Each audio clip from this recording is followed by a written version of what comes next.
Pneumatic cylinder is a linear actuator powered by compressed air to supply force on a load. The assembly shown here is the most common type of double-acting pneumatic actuator used in industries. It consists of a piston rod. This rod transfers force of compressed air to the load. Cushioning pistons are assembled with this rod. These pistons prevent any hard shocks at the end of the stroke by enabling the piston to stop slowly and gradually. The piston reciprocates back and forth when there is pressure difference between any of the two sides. A static seal ensures airtight sealing between the piston and rod. Piston guide rings are assembled to prevent metal-to-metal contact of piston and cylinder. Piston seal provides airtight sealing between the cylinder and piston. This whole assembly then goes into a cylindrical bore. This cylinder is generally made up of aluminium or steel.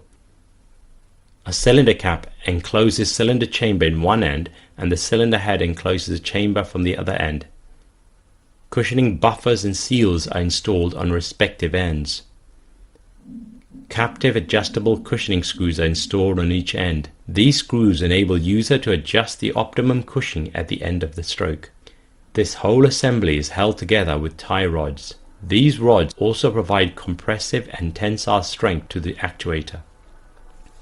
Air ports are screwed to the ends through which compressed gas flows in and out. A pneumatic valve is connected to these air ports using pneumatic hoses. The valve shown here is a 5-port 4-way valve. The ports A and B are connected to the cylinder. Port P is connected to the compressed air supply unit. Ports R and S are exhaust ports to which the pneumatic mufflers are attached. Now let's understand how a pneumatic cylinder works. The compressed air is supplied through inlet port P of the valve. The valve directs air to a particular direction, which we can observe in the animation. In this case, the air is directed to port A. This high pressure gas is then transferred to the cap end of cylinder through the pneumatic hose. This creates high pressure in the cap end of cylinder, which therefore pushes the piston towards the head end. This also pushes gas from the head end. This exhaust gas travels through the other hose and reaches the valve. The valve directs this gas towards port S and allows it to escape through a pneumatic muffler. The gas muffler helps to reduce any noise produced during exhaust. The process we just observed is the extension stroke of actuator.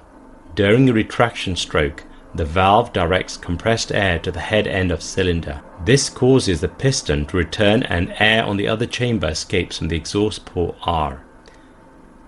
The theoretical force of actuator is the relative pressure on the piston multiplied by effective area of piston on which pressure is exerted. Here the relative pressure is pressure of supplied air minus the atmospheric pressure. During extension stroke, compressed air can exert pressure on total cross-sectional area of piston.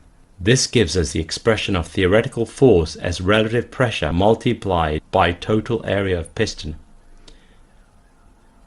During retraction, the effective area of piston is reduced because the air cannot exert pressure on the area of rod. This gives us the expression of theoretical force as relative pressure multiplied by partial area of piston. Frictional losses on the interface of different surfaces also needs to be considered while designing pneumatic cylinder. The diameter of rod and length of stroke is also a determining factor for capacity of actuator.